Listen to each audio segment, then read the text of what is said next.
Hello, good morning. Magandang araw sa inyo mga ka-super. Tayo po ngayon ay may inaayos sa ating suking tindahan na sa ganun ay maaliwalas naman ang kanila pong pagpili ng mga items at madali pong makita yung kanilang binibili. Kaya naman ating naisipan na tayo po ay bumili online nang nagpa-deliver po tayo ng ganyang stand. Nang sa ganun po ay maisalansan natin ng maayos yung ating mga paninda. Ayan nga po at ginawa natin ng paraan. Nilagyan po natin yan ng karton para hindi po mahulog yung mga items na nakalagay. At ito pa nga po yung isa, hindi ko pa natatapos sapagkat ayan. Ako nga ba po ay nakamura dito. Ayan, kung inyong titingnan ay naisagawa ko na po ang isang layer, dalawang layer at saka ikatlong layer. Ang pang-apat at pang-lima ay pansamantala ko pong pinatulog muna sa sahig sapagkat hindi ko na siya mailagay. Ay, Diyos ko, day. Wala po siyang plate na ganito. So, paano po yan titibay kung walang ganyan? Ito lang po yung nag-hold dito sa bawat gilid. Nang sa ganun po ay tumibay yung pagkakatayo. Sapagkat kung atin pong titingnan, ayan. Meron po siyang support dyan, in between. Subalit, manipis naman po talaga. Ayan, sobrang nipis po. Kaya kung wala po tayong plate na ganito, ay hindi po siya makakatayo ng maayos.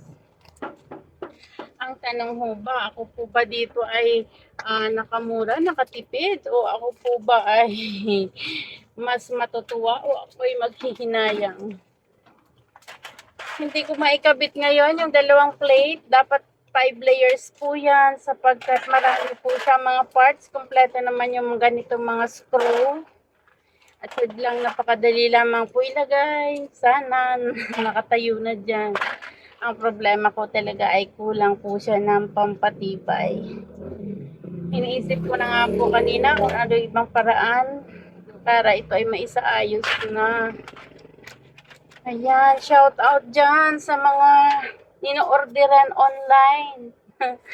Pakiusap naman, kumpletuhin nyo po at mahirap para sa amin na mag-return ulit ng item. So, kaya naman ay habulin pa yung ibang mga kulang na pyesa o mga parts. Dahil malalayo po yung pinanggalingan nito at kaya nga po yan, ino-order sa inyo kasi trusted na po kayo na kayo po ay makapagpadala ng aming mga pangangailangan at makakarating po dito ng maayos, maliwalas at amin pong magagamit sa aming pangangailangan. Ay paano na nga ba ito? Ito na lang yung natitira tapos ayan, dalawa pa pong layer ang kailangan kong ilagay. Sa inyo dyan mga ka-super, ayun, isang lesson po ito na kailangan po nating pagtuunan na sana'y hindi po mangyari din sa inyo itong nangyari sa akin. Ay, mapapahay ka na nga lang talaga. Bukod sa manipis yung ating nakuha, ay kulang pa po ng parts. Oh my. Oh my na talaga. Ayun, shout out sa inyo, heavy metal ng PH ng Philippines, taga Pilipinas daw sila. Ayan, Pilipino ka din po na aking kausap. Pasuyo na lang, pakipahatid mo yung mga pyesa nito na kulang ng sa ganun ay maipatayo ko na.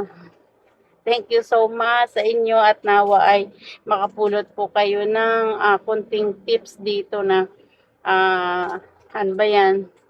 Suyuri natin o revisahin yung ating order. Pag tayo na order nang sa ganun ay hindi ho kayo magaya sa ganitong nangyari sa akin. God bless you all.